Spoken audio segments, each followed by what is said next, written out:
Hello and welcome to another edition of After the Whistle. The hoodies are on because it's cold in here, so yes. We here trifecta once again. Todd is here. Yeah, man. Brought out the North Face. Yeah, it's cold. I wear this when it's real cold out.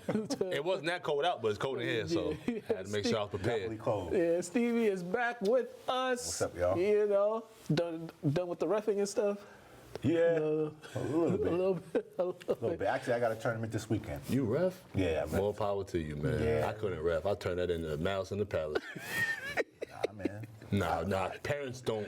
No, I would turn around and mollywop somebody. I do both, and I'd rather be a ref than be a coach when it comes to parents. See, you know what I do? I'd rather just train kids than be neither. Yeah, I seen a ref. I mean? Yeah, I seen a ref almost fight a parent last week, so Yeah. I fully understand what y'all talking about. Some of these parents. And I don't ref around here. Some of y'all I go parents to need New that. Hampshire. I go to Middleton. I don't do these Lynn or. Some of y'all parents need to either shut the hell up or stay home. Yeah, or watch from afar. Right. It's like, YouTube. jeez. Oh man, we got a lot to talk about. NFL Super Bowl matchups are set, but let's go back to these championship games. First off, we're gonna go to the AFC, where this is one of the biggest choke jobs since the 28-3 choke job by the Atlanta Falcons. And the Chiefs got cute, and the Bengals said, "Okay, you guys want to get cute? We're gonna take this game away from y'all," and that's exactly what they did. Burrow showed why he's number one pick, why people are so high on him, and people are starting to catch on to Mahomes' antics.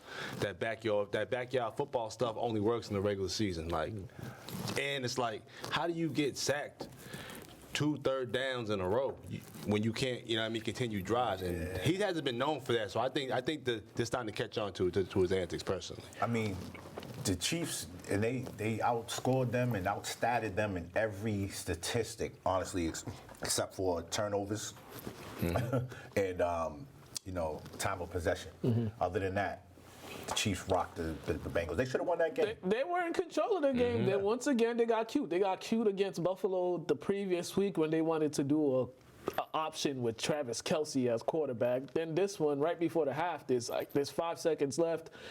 You got no timeouts. Kick the field goal or do a quick pass. Get the points. Take the 3. And that pretty much turned out to be the difference in the game right there. That switched the whole momentum, because this was deja vu. Because the first time they played, they were up on them 28-14, and then they only scored 3 points in the second half. It was deja vu. In the regular season. Yeah. And that's what I'm saying. Like, they had the game in the hand. They even won the coin toss. Yeah. And then Mahomes, like you said, tried to get cute, try to squeeze it in, double coverage, and look what happened. And end of the game. You can just tell the difference. Burrow is like a prototypical pro quarterback. Oh yeah, he's tough. Mahomes is a dual threat. Backyard. That has those backyard antics that allow him to get extra time and stuff. But I get it. That adds to his mystique. But playoff time, you got to be a pro. Yeah. And Burrow picked his spots. Yeah. He ran for like three first downs in a row. Yeah. When he checked down his receivers, and then he went. The Bengals stepped up. They didn't fold. They didn't fold. They could have folded, but they didn't. Yep. And as you said, there's a time and place for all that backyard. It's the last one. They were in great opportunity to win the game with a touchdown, and he's going backwards, and that's why they lose 39. He lost like 16, 17 yards on that sack. Yeah, that's why they had to kick that field goal. But you were right in the red. I think they were like 15 yards away to get the touchdown. And if you decide to run, just call a couple run plays. Y'all was averaging 5.8 yards a run, and y'all just kind of just went away from it. You know what I mean? Like McKinnon, they had like a committee of running backs. They was doing well. Especially when you have a lead like that. Yeah. Eat the clock up. Yeah. They got cute. They got cute. Yeah, they got cute, and all those stuff that they were doing early in the season, all those mistakes and stuff, it came back to bite them. Yeah. And you would think after last week's game that they wouldn't let up, or they wouldn't take their foot off the gas, but this is more so about the Bengals. You just got to give them a lot of credit for a young team like this, for them to keep fighting. That's what you get with young teams. You either get when they get down 21-3, they're either gonna fold or they're gonna pick themselves up and keep playing hard, and that's what the Bengals did. And Jamar Chase, Yeah, I man, was gonna say they shut him down in the first half, and then second half he just woke up. only shut down great receivers for so long. Yeah, exactly. And then you got T. Higgins over there. He's not even talked about, who had just as good of a year as Chase. So all those guys stepped I up. think their tight end going down, though. I think that's going to hurt them ultimately There's in the Super Bowl. There's a chance he might play. Oh, really? If they was playing somebody else in the Super Bowl, I figured it would hurt. But I think Jimmy. My bad. God, they're playing the Rams.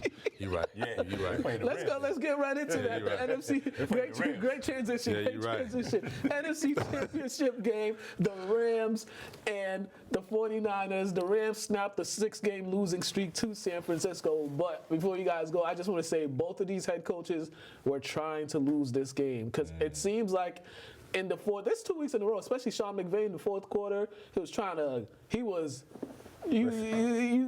choke came in him. And this has happened a lot in the fourth quarter with him. Definitely too, but like for you to go 11-18 on third downs and San Fran to go 3-9 and you only win by 3 points, yeah, what are that's you crazy. doing? And we're down 17 at I'm one. going to go with one of your points, too, that you say. They did not run the ball. Neither team ran the ball in this game. No. And it's the playoffs. You got to run the ball, man. And the 49ers are a running team. Right. Especially when they combined, they ran the ball 49 times combined. Exactly. Usually the 49ers run at least 25, 30 Debo plus. got 7 touches.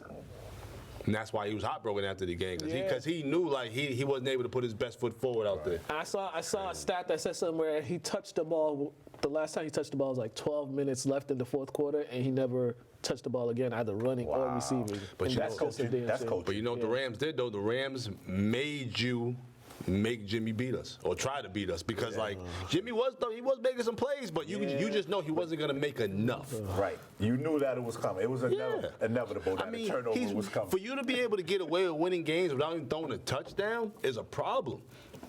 You know what I mean? You just don't have a certain formula, a certain skill, a certain ingredient that'll get you over the hump. And the crazy thing is, Jimmy, he could have erased all the negative talk that people been With a saying W. about him. He could have just, taken a lap around all his critics, but then he just gave them more ammunition, and it was just like, at the worst time too, late in the game, I'm just like, Jimmy. He's gone. I'm like, Jimmy, just take the sack, man. You'll have a fourth down. Granted, you might not get it, but just take the sack. And then you just throw that Throw it thing up in like the air that. And like I think that. there was That's another crazy. interception that. No, it was another. Nah, he only threw one. He only threw one, but there was another one that almost came close to an interception when they were driving. It was tied 17-7. Yeah, I never will understand those type of throws because we wouldn't even do that like playing backyard football. Yeah. Like, we would just take the sack, bro. Like what is that? Like But if it's fourth down, you get all right. I just gotta throw this. But it was third I down. think it's the pressure, man, of going to the Super Bowl, man. You start to lose your mind sometimes when the pressure, pressure and spikes. remember, they don't rely on him. Right. So that being said, like But on the other side, though, I think Stafford, Kupp, and Odell Beckham, man, that's the future of football, man. I They mean, look when unbelievable. Odell's your second, hey, I'm all about Stafford.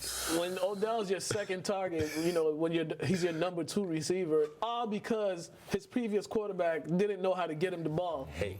But he gets here, he gets to LA. I think in 9 games he had like 20-something catches or 30-something catches or 500-something yards and 6 touchdowns. Yeah, And two, Stafford is better than Baker. Like, come on. Stafford- Way better than Baker. Because Stafford don't.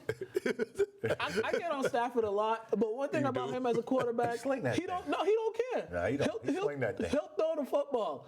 Baker Mayfield, on the other hand, He'd rather complain about it.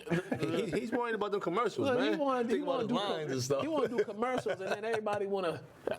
Every time Odell catches a pass or a touchdown, it's like I always tweet out and people thought it was really his fault. Nah, I know. Because if you look at the Browns, their personnel, they're just as talented as the Rams. It's not more. Bro, that's like getting mad at a baby for being hungry.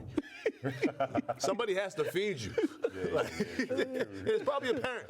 Like, Yeah, Like, and what? I know Odell is probably taking the biggest lap, especially if they win the Super Bowl.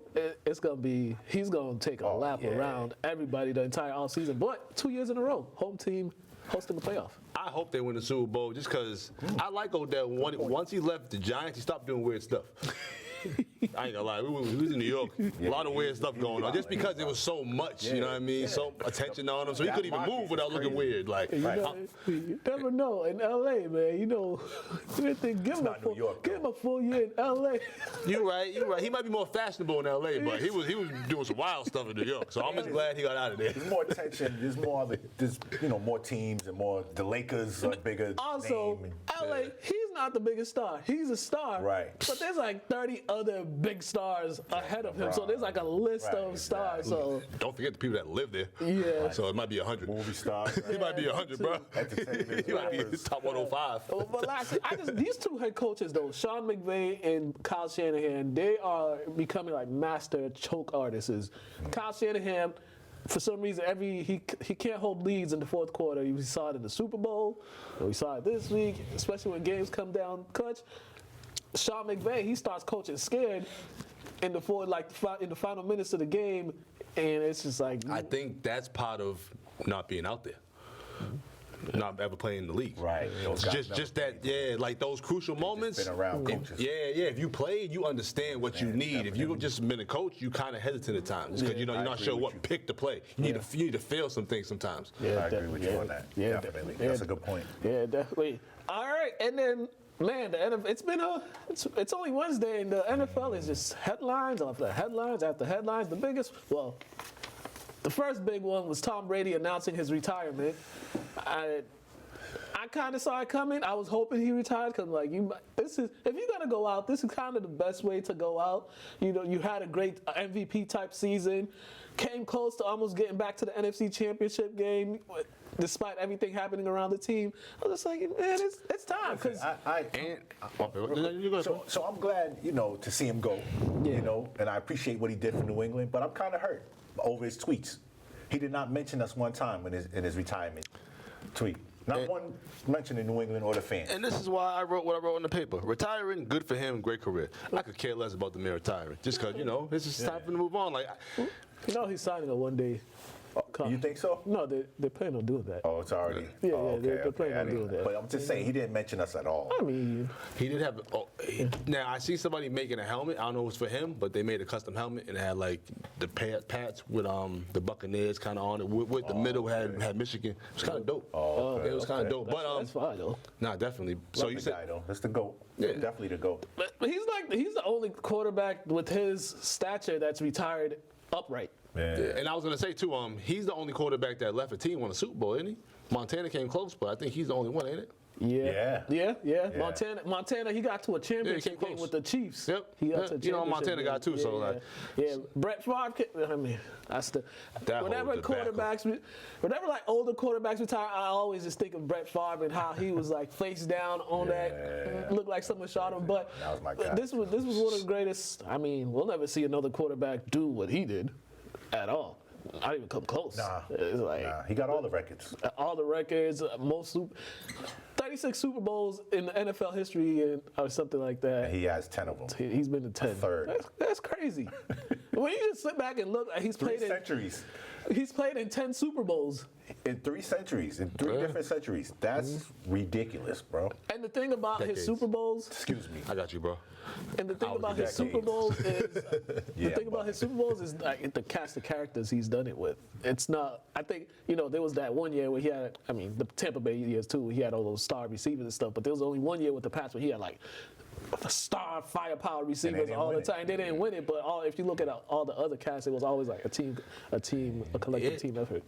Exactly. He helped create people, and those players helped create the legacy of Tom Brady. One thing they all say about him. One thing they all say about him is, he's humble. He's humble with it. Being a GOAT, he's definitely humble. I think he lived all the typical New Englander life.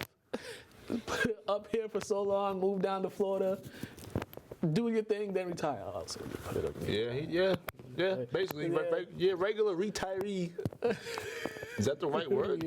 I think so. Yeah, the retiree. Formula. Man, you got drunk on a boat.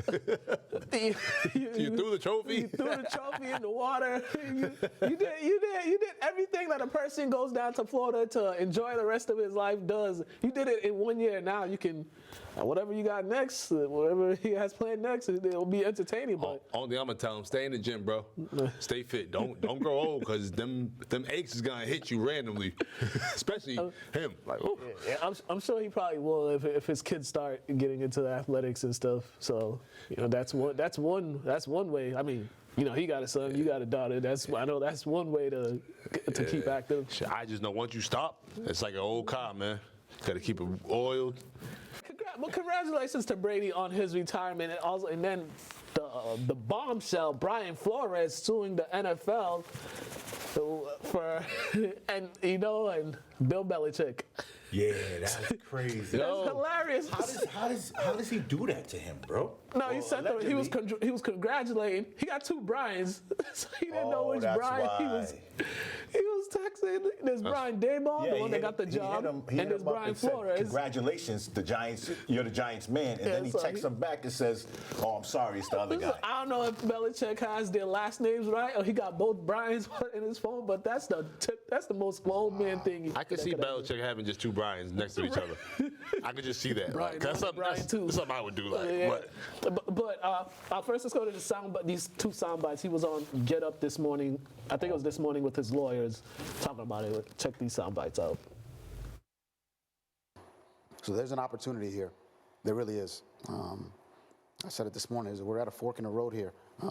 These things are either going to stay the way they've been, or we're going to move in a direction that will not only help and affect change amongst the black minority coaches in the National Football League, but it won't just be there. What is the opportunity? Specifically, Coach, what is the opportunity? What isn't happening that should happen in your mind? What would you like to see come as a result of this suit that you have filed? I would like to see the hearts and minds, and I say that, I want the hearts and minds of the people making those decisions to change in a way where there's more, I don't want to say, what's the word I'm looking for? They want to or have a feeling to hire someone of color, that they can relate to that person, that they can build a relationship with that person, because I think that's a little bit of the issue. The familiarity isn't there. And I think we need to open up a little bit more, and there's an opportunity for that. What's your messed up ideal of power? That's a terrible name. Oh, my bad. Also, check this one out. This soundbite from his lawyer. This is the one that got me about the NFL's remarks on the lawsuit from one of Brian Flores' lawyers. Their statement, which hopefully was just a knee-jerk reaction, they came out with a denial, and it's without merit. I mean, we filed a 60-page complaint rife with details of some serious allegations.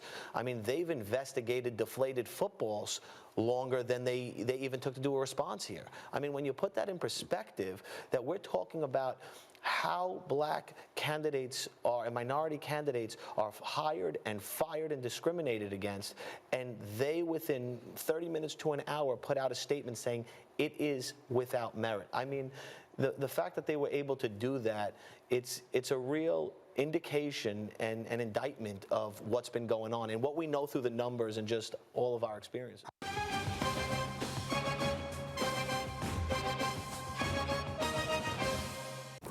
Yeah, a lot to unravel there. I didn't read the whole 60-page case that they have on it, but he has screenshots. He has a lot of information from his time with Mike. He has witnesses, other people to corroborate it, and he just doesn't take me for a person to lie. I met him once. I don't take him as a liar. And he's a good coach that was coaching his team. They was getting W's. He was trying to change the culture of Miami. So, for them to randomly just fire him, there had to be something. Especially after they lost 7, then won 7 in a row, the way they finished the season. And I mentioned that on the show just because I didn't like the feel of it. And then you hear about there's only one black coach in the NFL now, when they were trying to advocate for black coaches for the past 5 to 10 years. What happened to that? And he was the only Miami coach coached in 2003 to coach back-to-back winning seasons, and then you let him go since 2003. We're talking almost 20 years. And you just look at what happened in this coaching firing cycle. You look at what happened in Houston with was it David Culley? Is that his name? I'm sorry if I don't get his name wrong, but he was hired last year, and just like that, and a terrible situation. He was a terrible situation happening in that organization, and he did the most he could, and they fired him just off that. And there's a long list. And this is why they have to make a new criteria for the positions in the NFL. From the owner to the GMs to everybody. That's what he's asking for in his lawsuit. There needs to be a certain amount of time. He specifically asked for that. For different criteria for everybody should have a different criteria. Nobody should be able to be an owner for 40 years and your team sucks for 35 of them. Yeah, you know what I'm saying? Like that's unacceptable. That's an awful product you're putting out. And one of the attorneys said one of the ways this thing could change is more minority owners in the league, because I think the only one is the guy in Jacksonville, but there's no black owners. He's like from the Middle East, isn't he? Yeah, but there's no African American owners, no Latino owners owning a team. That's one way it'll change, but trying to get in that. Did he make a hire yet? That guy? Did he hire anybody? I don't know, but does that man know? There's a whole system that you have to kind of undo for us to have a lot of black owners or black people having that amount of money to be able to invest in things like that. Yeah. You know, it's a whole system that we fighting against right now. Yeah, definitely. But as people, but also for Brian Flores, this may be the end of his coaching career. Right, he's putting his career on the line for this. Granted, he said he's had interviews with the Broncos and not the Broncos, the Saints and a couple other teams, I think. And then in that interview, he said throughout his career, he's interviewed with 9 NFL organizations for a job. And then he said in one of them, they didn't. The Denver Broncos. He said they were drunk. They weren't even paying attention, or you could tell who's interested and who wasn't. Oh, so he's completely going against the grain. Yeah. My thing, if you're going against the Shield, I have no problem with him doing this, because if he doesn't coach again, he's doing this to advocate for everybody else that's coming behind him. So it's like one of them things. Somebody has to sacrifice himself at some point in life. He's saying he hopes a lot of other people join him. That's what he's hoping for. And this always goes back to Kaepernick, and then you wonder what was, you wonder what was all the stuff that he did win the case. They did settle with him, but then you wonder what was in all those emails and all those other stuff that he could have presented. So it's like it's like you guys already have a bad look. It just gets worse. Has begun. Yeah, so I'm telling you, they don't have as much legroom as they once thought they did. When you got other people from other countries that respect other sports more than football, it's slowly catching up to them. Yeah. So we'll see what happens to this. But hey, somebody had to do it. Yeah, I think it's great. Personally, I think it's a great move. Yeah, definitely. Yeah, they need it. It's about time for change. And how many times are we gonna go through this every single year with the coaching cycle? Just see the same recycled coaches or different coaches, and we're just like talk about how there's a lack of minority hiring and stuff like that. It's just if it don't change, we're just gonna be back here next year again. New coaching cycle talking about the same thing. And it's not even head coaches; it's coordinators too. Yeah, it's coordinators too. So how do they expect minority coaches to get jobs if they're not even coordinators? And then it's like most of your league is black.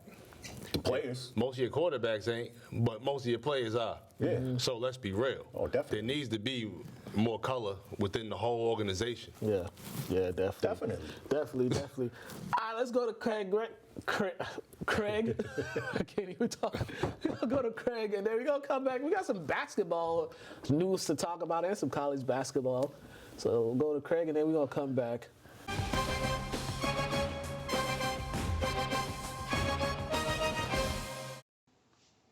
What up, everybody, and welcome once again to No Huddle here on After the Whistle. It's your boy Craig, and we're going to talk about the playoffs and Tom Brady. So let's start off with the playoffs real quick. I just want to touch on it. I don't know about you guys, but this has probably been the best playoff series I've ever seen in all of my life.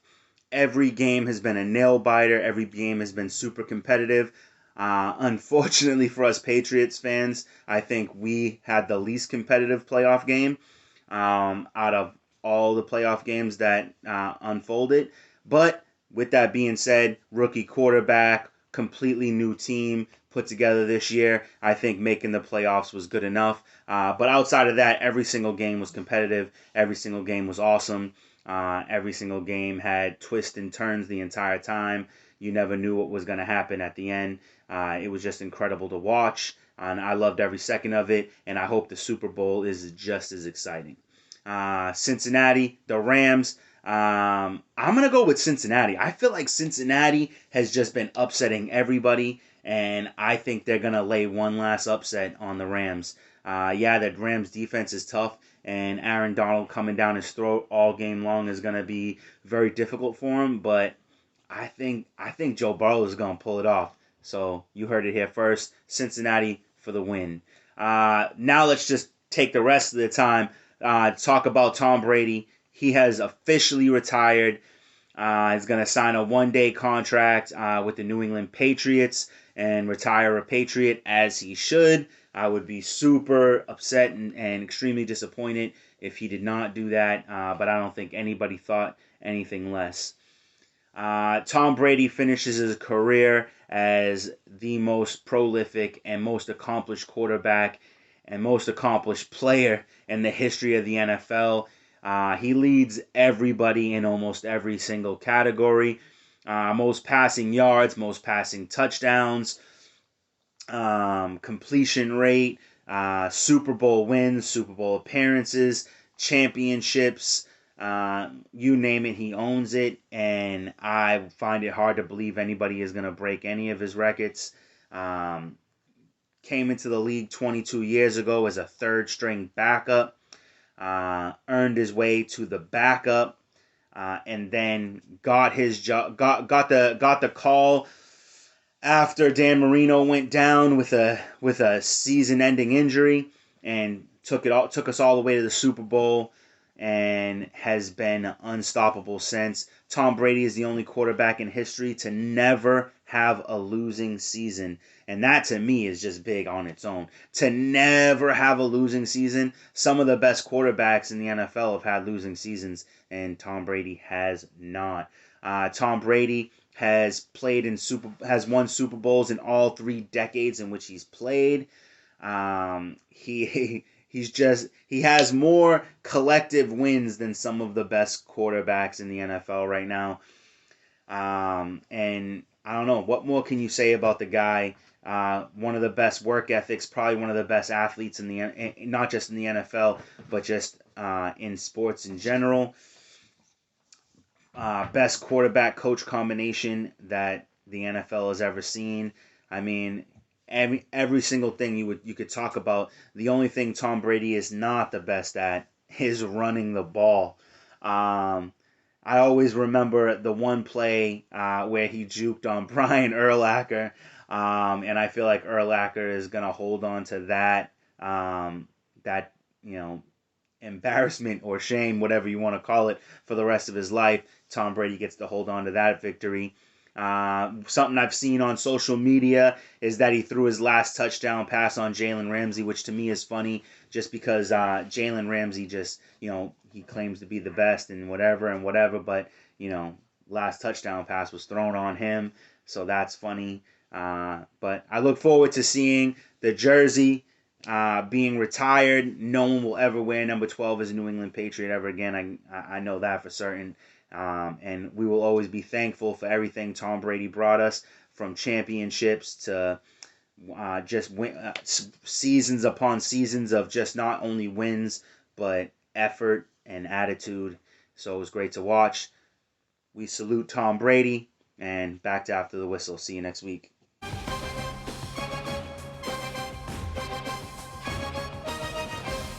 All right, and we are back. Thank you, Craig, for that. All right, let's get into some NBA. The NBA announced their All-Star starters last week. We got some new faces in there.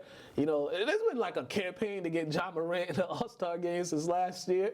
I'm just like, there was just some people ahead of him, and he'd be hurt. But this year, he's definitely, granted, he missed some games, but the way he's been playing this year. He looks like an MVP. Yeah, he box office this year. He looks like an MVP. Yeah. But I have a problem with one of the starters on on Durant's team? Who? Who you think? Trae? Yep. Because their record? No. Stats. I think Harden's a better player. Harden should be starting over Trae. And I got the stats to back it up. 10 assists and 8 rebounds. He's scoring less points, but he's playing point guard. He's not playing shooting guard. Trae plays point, and he has 9 assists, 4 rebounds. Yeah, and the volume too, in which Trae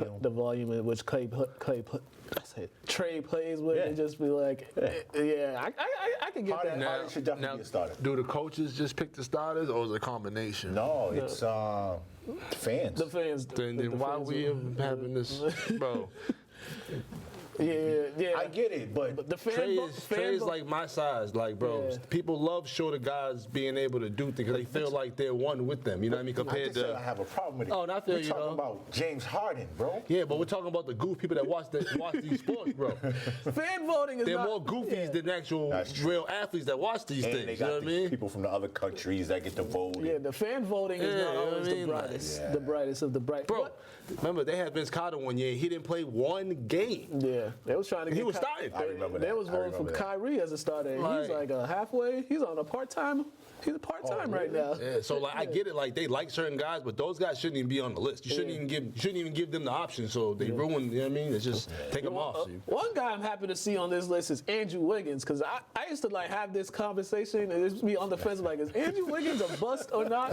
Just because the way he was playing in Minnesota, like he'll have a great game, then he'll have like 5-6 games. It's just like, dude, you just had like 35 the other day. Why are you only having 15? But since he got in there, more consistent, I think it's just He he's don't have playing to be free. the man. Yeah, He don't have to be the man. he's a great Robin. yeah. Oh, great Alfred. It is nothing wrong. Alfred. Yo, ain't nothing wrong with being Alfred. And No, don't no, complain, you're right, you're right. don't That was complain funny. about it either. He doesn't complain about it either. Yeah. Because he knows in his heart, he's not that.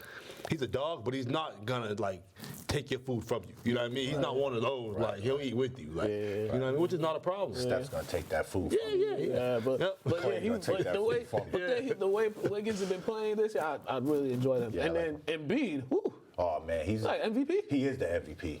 The way he And considering stopped everything shooting that's threes. going on too, He over stopped there in shooting Philly, threes. Yeah, we need to stop doing it. Yeah, it's just like because you're able to do it, we get it. But your personnel needs you down there. Yeah, he be down there. he be down there. He's so light on his feet for someone that's 7+, man. Yeah, I mean, he used to play soccer. I think he used to play soccer and volleyball. Oh, that's what it was. Yeah. It's like the second coming of Hakeem. Yeah, that's what it reminded me of. King. People try to say Shaq, he's just big, but Shaq was different. Yeah, Shaq was a bully. is a dominant. Shaq was a bully. Shaq was a bully. Some of these guys aren't bullies. Him in the paint, stretching arms, if he can reach the rim, he's dunking on your face. Yeah. Listen, I remember seeing 4 dudes around Shaq, and he still went up and dunked the ball. yeah, Like, 4 exactly. guys around him, bro. Yeah. Shaq is different. Yeah. And the crazy thing is, so Giannis and Jokic, they're putting up MVP numbers themselves, but it kind of get overlooked because of the way Embiid's been playing the past couple months. It's just like you got these bigs that are actually playing like bigs, and it's like, man, this is a great And time. B got that chip, man. But with Giannis, they need to treat him the same way they treat LeBron.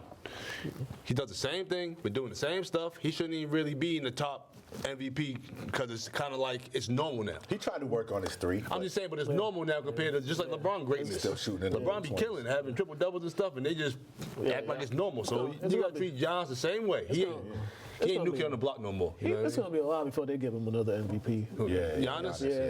Yeah. I mean, you hope, but they be trying to push LeBron up for a long time now. So It's either going to be Embiid or Ja Morant this year. Watch. I'll probably say Embiid. I mean, Morant, 30 games it left. looks better. It looks good just because he's a guy doing impressive stuff, but like it's probably gonna be Embiid. it's Embiid just because the way he's doing it, it's just Yeah, he's and it's his turn. going back to throwback basketball. It's so, his turn. Yeah, and they're winning, and they got a guy who don't want to shoot, who's using mental health as a reason to not get back on the court. He's your second best player. Right. And they still in, what, first or second? I think they're like in the top 3. Yeah. Yeah. So He's using mental health. yeah. What, depression? Depression. He just said mental health. He Depression. didn't even get to the details. Yeah, with the I don't know public. the details, but that's what he was using. I mean, I'm not from Australia. I don't know. All right. I mean, I wish I could think like understand this thought process. Nah, we don't want to. Quickly, We don't all wanna do right, let's go quickly into some college basketball with this top 20. Auburn, a football school, number one ranked team in the country, and it's since Bruce Pearl got there, they've just been, the recruiting class has been great, and they've been elevating, and they're finally right there. I like one. Bruce. Me too. He actually works out with his team. A lot of people don't. I've watched him on TV do that. You know me. See him at the football game with his shirt on. Oh yeah, he be wild. I like Bruce, man. He's probably the best dressed in the SEC, but he's not the best coach in the SEC. I feel like it's still Coach Cal. Kentucky good. Yeah, and I feel like, they ain't going to be number one for long. I feel like they're going to drop. But then they beat Kentucky. Yeah, they beat Kentucky. Yeah, but still. And they got one of the best players in the country too. All right, true, but Bruce Pearl, I like him. Believe me, he's a good coach, but he don't have the best record of going deep into tournaments. But we're just talking about him being number one. We ain't talking about gonna mean? his coaching. What And does that mean? What does that mean when we go to the tournament? He's going to get a good seed. He's going to get a good seed. And go home. You never know. You never know. It's a football school. Well, yeah, it is, but don't let Charles Barkley hear that. But one thing I'll say is they've been trending in the right direction the last few years, especially with some of the recruits that they've gotten coming in. And then I seen the McDonald's All-American list, and then some of the schools that some of these guys, like Arkansas now is getting All-Americans again. I think they got like 2 or something. Alabama got some stuff. And people don't remember Arkansas from the 40 Minutes of Hell. They just remember them for being sorry the past couple. Well, avid basketball fans. Richardson. Richardson was the coach. They had Williamson. Same thing. You knew who I was talking about, T. Pat Bradley. But the top 25 goes: Gonzaga's at 2, UCLA, they're nice, is at 3, Purdue 4. You watched the game against Ohio State? Who? Purdue and Ohio. I just seen the game. I was watching it. That last minute was wild. I don't really like watching Ohio State. I think UCLA is the best team in the country. UCLA nice. Kentucky 5, Houston 6, Arizona 7. Arizona high tempo. Ooh, Yeah, I watched them. Yeah, Baylor 8, Duke 9, Kansas 10, Wisconsin 11. They got the Player of the Year, Wisconsin. Yeah. Villanova 12, Michigan State 13, Texas Tech 14, Providence. I like that. They're having a great year. That's They're big. 18-2, the best record since like the late 70s. big. Ohio State, UConn, back in the top 25. Illinois, USC, Iowa State, Xavier, Tennessee, Texas, Marquette, LSU. So it's if people that's been watching college basketball here and there, it's been very interesting. I've been watching sporadically. me So some of the games I'm watching. Watch out for Villanova. They always tough. Yeah. Jay Rice, the man. Yeah, right. Yeah. Jay's a vet. That's what I'm saying about the coaches, man. Like, when it comes to the college basketball, coaches really And the tournament is coaching and guard play. Yeah. Guard play. And that's If why, you got great guard play in the we praise tournament. Auburn now. Yeah, they're okay. But when it comes to the real deal, Cal's that guy. Hey, if they win Bro, the he national, don't even win like that.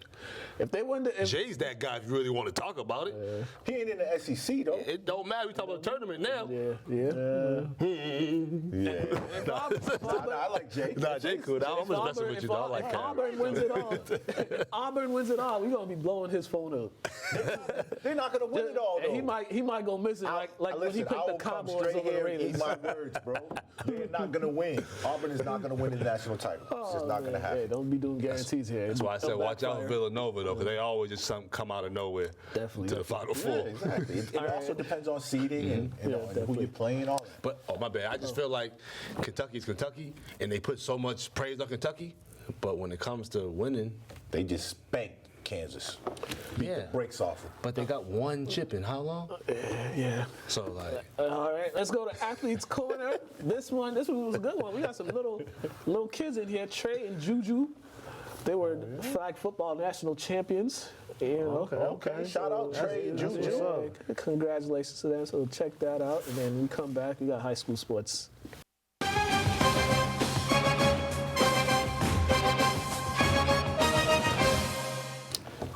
Hello and welcome to another edition of Athletes Corner, and today we got some young stars in here, national champions flag football, JuJu and Trae. What is going on, young men? How y'all doing? Good. Great. You doing great? Yes. I see you got the rings there. How does it feel to be champions? Feels great. All right, talk to me about the whole trip. First, just talk to me about going to Florida and getting that whole time being in Florida. How was it? It felt great, and like it was like the best day of my life. Yeah. How about you, Trae? It felt great. Yeah. You guys been going back there a couple. You guys went there a couple times, right? A few times for flag football. No. No, you haven't. All right. So this was your first time. Yeah. Okay. I mean, how's it feel though? How's it feel that you guys were able to go down there and get a championship? Good. It felt great. All right. Talk to me about the games. How many games you guys played? You know, what was it like? We played 6 games. 6? Yep. Okay. Talk to me. I mean, Trae, you were the MVP overall. So how did you feel going in there? How was it? Just going against different competitions, seeing other kids. Great. Yeah. Yeah. What was your feeling when you got on that field? You try to hit him with the juke. Try to use all the moves your dad taught you. Mm-hmm. Yeah. JuJu, for you, man, you two been playing on the same team. How's it like just being on the same team together? It feels great. Yeah. All right. Yes. Well, tell me something that Trae does really well that you really like when you're watching him play. He has a lot of good jukes. He has a lot of good spins. He does a lot of good stuff. All right. For you, Trae, what's something that he does that you really enjoy? He can moss people, head top him. Oh, okay. That's skills. And you're running back. You're a running back, right? Okay. What's your strength as a running back? What's the best strength for you as a running back? What's something you do very, very well? On cut and go. Cut and go. Okay. How many touchdowns did you score in the 6 games, if you can remember? I'll ask your dad, but I don't know if you. I don't know. You remember, Pops? You know how much he scored? Probably like 8, I think. Okay. So like 8 touchdowns. Were the kids you guys played the same age or were they older? The same age. The same age group? Yeah. So did you guys feel like you guys been getting a lot better in football? Because you guys played spring football, Pop Warner football, and then flag football. So it's like nonstop for you guys, right? Yeah. All right. Tell me a little bit about the difference. Well, we know the difference, tackle and flag football, but just tell me a little bit about the difference in how you guys approach each one, the spring football, Pop Warner, and this one. And tackle, you like really have to take the hits. And flag, you don't really have to take that much hits. Yeah. Simple enough, right? Do you think in flag that you get to show a little more of your skills because you're not getting tackled, so you get to show a little more of your juke moves and your speed? Yes. Yeah. Is that why? Yeah. Is that why you got all them touchdowns, Trae? Yeah. Yeah.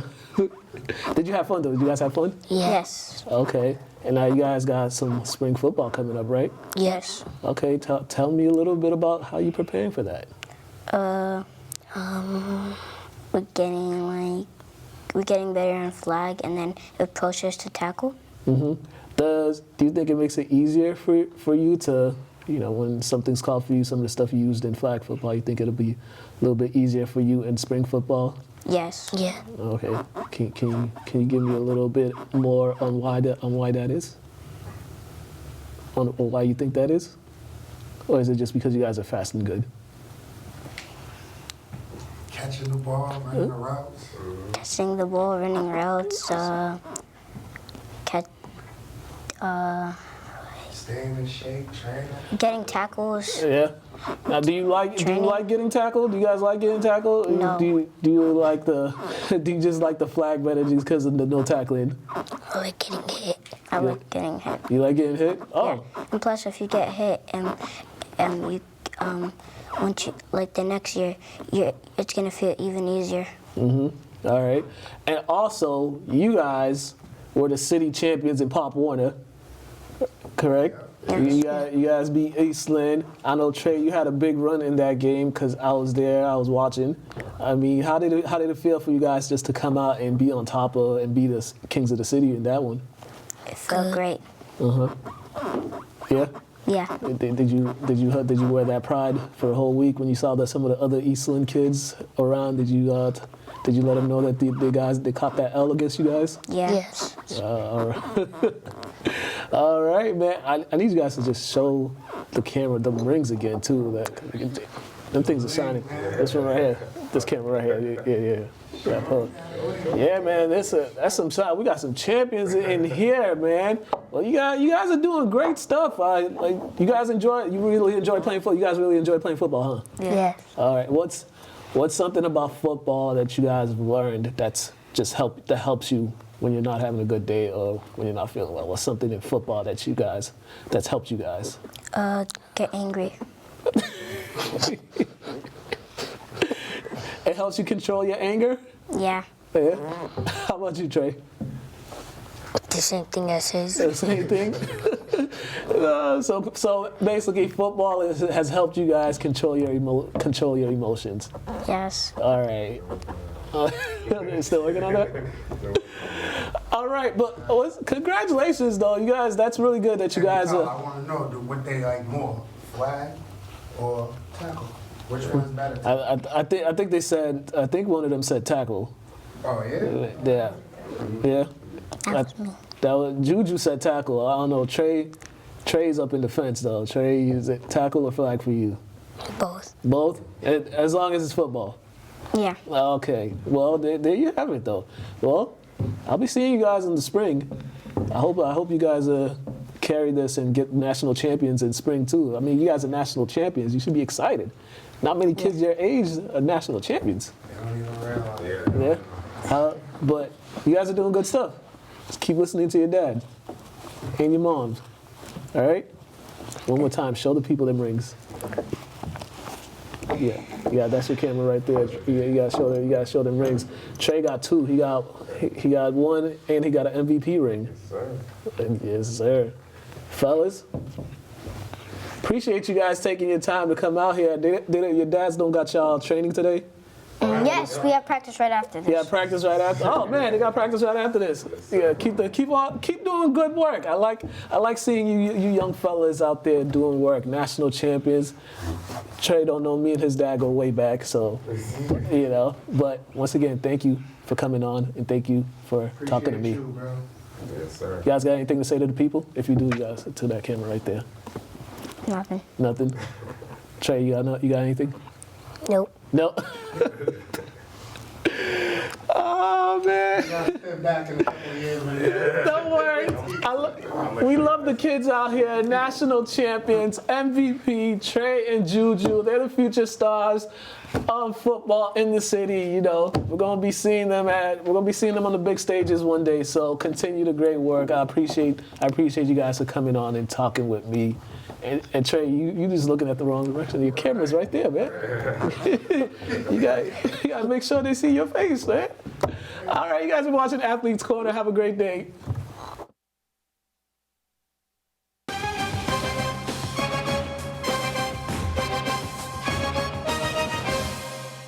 All right, let's go to high school basketball. Let's do some post-game interviews. First up is with Derek from St. Mary's. St. Mary's beat the brakes off Cardinal Spellman. That's what's up, cuz. Yeah. All right, Derek, man, you guys, that was a slow first half. Second half, you guys really picked up the defense and held them to like 10 points in that third quarter. What was the key to that? We just had to speed them up. We're not the biggest team. We kind of got a lot of fast, guard play.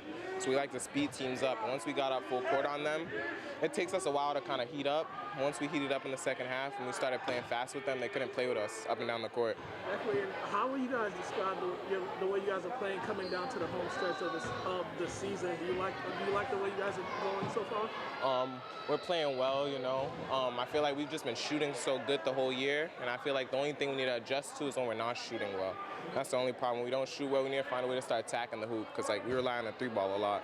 And some of the younger guys got in. How happy were you to see some of those young guys? It's good, we like to try to get up on teams so the younger guys can get in because we've been in their seat before. We've been there. We had to sit and watch people play before, so it's nice to see them go in the game. All right, man. Congratulations on the win. Thank you.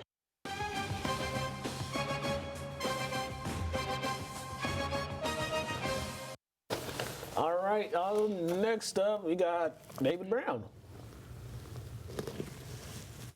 All right, Coach, that second half, you guys held them to 10 points for a while. The defense in that second half was really intense. Yeah, one thing thing we pride ourselves on is getting after it on the defensive end.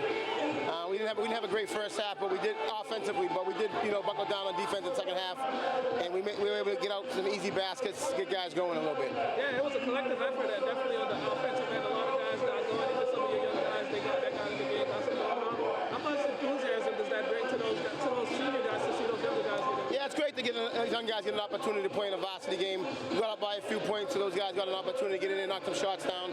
And those guys work hard in practice too. Our top 6 or 7 guys know that. Without those guys pushing us in practice, we wouldn't be as good as we are. So good to see them get some minutes. And are you liking what you're seeing now coming down to the home stretch of the team? I'm gonna get a little bit better on the offensive end. Defensively doing a great job, but offensively, some unforced turnovers. Our shots, we're not shooting as well as we like to, but as long as you're playing defense, you're gonna mean a lot of basketball games. All right, congratulations on the win. Thank you.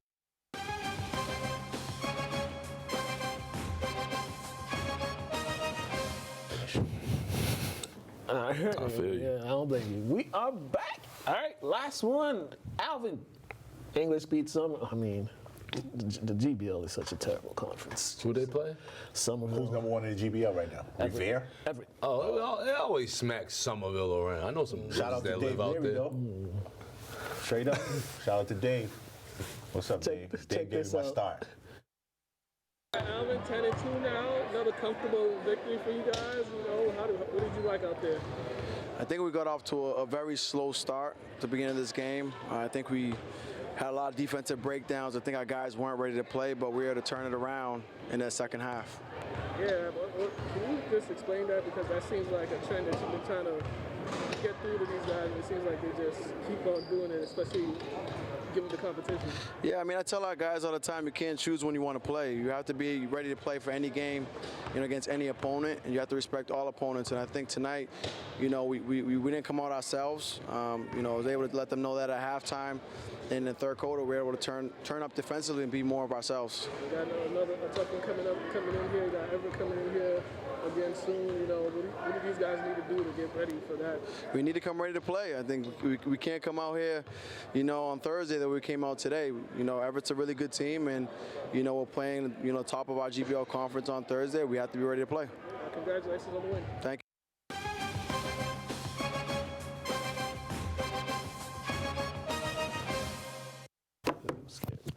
All right, let's check out these high school sports highlights, and then we got top 10 plays. And actually, high school sports highlight. Before we get to the top 10 plays, we'll talk some high school top 10.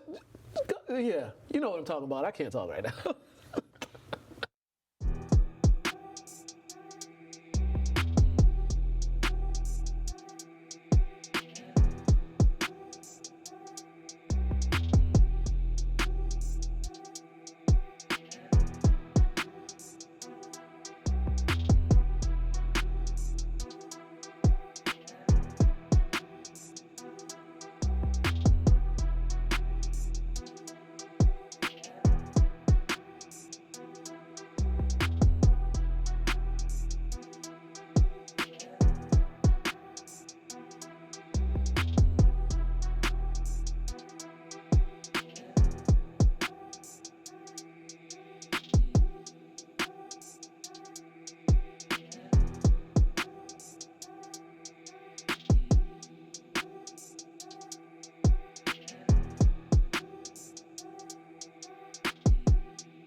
I was trying to say was, before we get into the top 10, we're going to go into this Lynn English head coaching situation.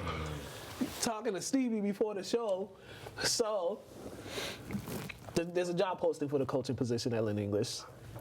Mac's been there for it hasn't even been a year. So there's some outrage, rightfully so, by parents and some players. So there's like a petition going on and stuff like that. But Stevie explained to me that this happened to him. Yeah, it definitely happened to me. I was talking to Mook earlier, and because I didn't know what he was talking about when he said the English football coach. I said, so what's going on? And Mook said, oh, well, they posted his job. And I said, oh, Well, they did that to me and they told me they did it because they want to keep it competitive, and they also wanted to evaluate me at the end of the season, and you know, I guess it keeps coaches on their toes, and I heard it came straight from the superintendent of the school. So it was something new to me before I stepped down. They did it to me 2 years in a row. And before Antonio left, I asked Antonio if it happened to him, and he looked at me like I was crazy. And he was like, "No, Steve, that never happened to me." Yeah. So I wasn't sure, you know, what the deal was, but it's not comforting for a coach to have his job posted every single year. Even though they told me it was my job, they still posted it, and it wasn't really a comfortable feeling. It's like a girl saying, "I'm yours," and she over there. Right.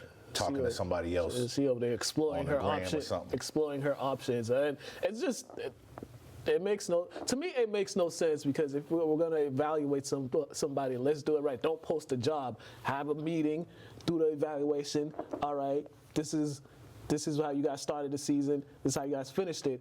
All right, we're going to come back next year and we'll talk about it again. And then at some point, like, you can, if you want to continue on, do it. But if you're going to post a job, it's like, then the kids are going to be like, all right, am I going to have a new coach next year? Blah, blah. At least at Lynn Tech, what they did is they didn't post it until the summertime, August.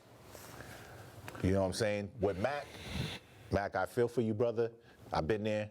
They definitely shouldn't have posted it, you know, right after the season. Yeah, like my thing is, other cities don't do stuff like this. From what I hear, Lynn is like ran kind of messed up, kind of backwards, effed up. You understand how cities actually ran once you leave Lynn. That's what I'm told from people that work for other cities. So that being said, like, and then it's like we live in a city where people aren't genuine towards you. They'll smile on your face, talk behind your back. There's this weird animosity towards each other because we grow up next to each other. Why can't I get the same opportunities as him? You know what I mean? So like I say the culture in Lynn sucks personally. Like that's how I always felt. So like I'm always gonna say that until they change it.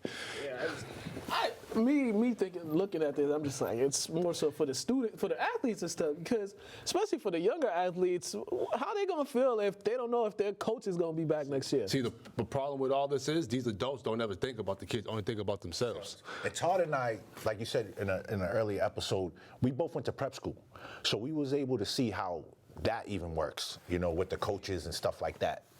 Lynn is kind of weird how they deal with coaches. And I always say this, I can say this now, the best culture of schooling is St. Mary's. Why? Because they actually value the people that are there. And the one thing I tell people, when I went to St. Mary's, I was getting to know people from other parts of the North Shore, so it wasn't like you grew up next to me or on the seat next to me. Right. Why are you like? So rather than be envious, they want to know us. They want to get to know what's Lynn like. What's it like coming where you're from? And so we're able to meet people rather than just have this weird culture of people just being kind of hate, a little hate, and it's just like, and it's not that they might not like you. It's just that they're envious of the opportunities you're getting, and they grew up with you. That also happened. I'm not going to speak on anybody's name, but that also happened too. To me a lot. And then at the end, the only ones that get hurt is the kids. And then people are wondering why a lot of the kids are leaving public schools and they're going to private schools over here, private schools over there, prep schools here, prep schools there, because it's just like there's no, there's no grant. It's so great in Lynn, the talent pool, man, in all sports, in all sports. And another thing when I'm talking about the culture of St. Mary's, like school could end and we could stay there, like all day until practice. You know what I mean? Public schools, soon as schools end, they're kicking you out. They don't want you nowhere around. It's just like they don't even welcome. It's not a welcoming. You know what I mean? Certain time in the gym. Yeah. Like I'm telling you, I used to get screamed on as a coach. And then my whole issue with public school, like during the summertime, we try to run camps and stuff like that. Public school is a public venue. It's free. All you need during the daytime, no lights. The sun lights the building up. Why are you paying for anything? Help me understand that. Yeah. What are you paying for if you don't need lights? Yeah. Oh, the janitor's sitting there, please. We clean up the gym for anyways. I was real envious of St. Mary's on how they did things, because I think I worked at a field house. Think I didn't want to throw camps? And another thing, when I went to St. Mary's, I never got kicked out of a class ever again. I got the boot out of mad classes in the Pickering and Hood. Like, I was known for being a nuisance. When I got to St. Mary's, there was no longer fighting for being the coolest, the freshest, the funniest. If I did something wild, they would talk to me. We moved on, and I chilled out after that.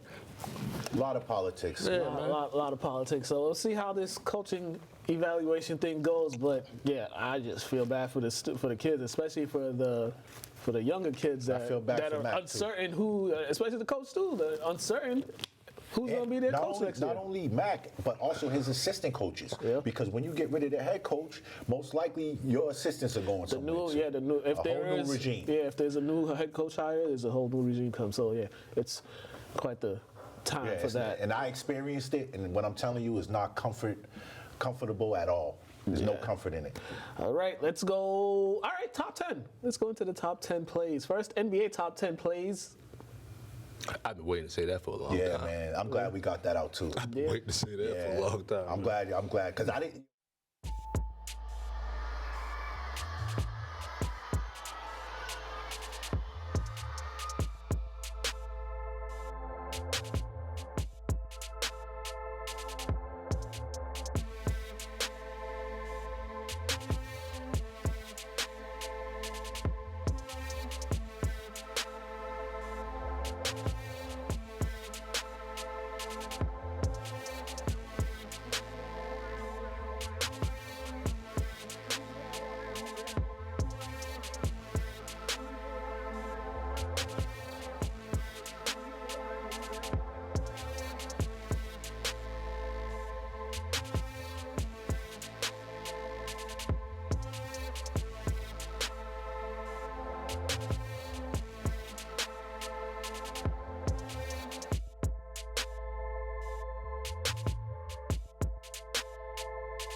Sitting there like, I'm ready to leave. Oh, NFL top 10. And then we're going to come back and wrap this show up. Because we cold. Yeah.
All right, and we have come to the conclusion of this here program. It's Black History Month, so yes, you know we already. Brian Flores already dropped the bomb on the first day. On the first, like this is what we doing. Oh man, and we only get 28 of those days too. 28. Ain't that crazy? On a leap year, there's some extra days. One. LynnTV.org. Make sure to go to the website. Still can't get the full 30. People wonder why in the Pledge of Allegiance. TV after the I just sit whistle. down. Instagram. Thanks to the folks at St. Mary's for giving me this free hoodie. Oh yeah, shout out to Dave, man. I got my hoodie, but it was too cold in here to wear that. Yeah. Oh, you ain't sent me one, D? This See is my what I'm first talking free about? one. Also, thanks, Pedro. I know you cold back there. You freezing, man. It's colder back there than it is in here.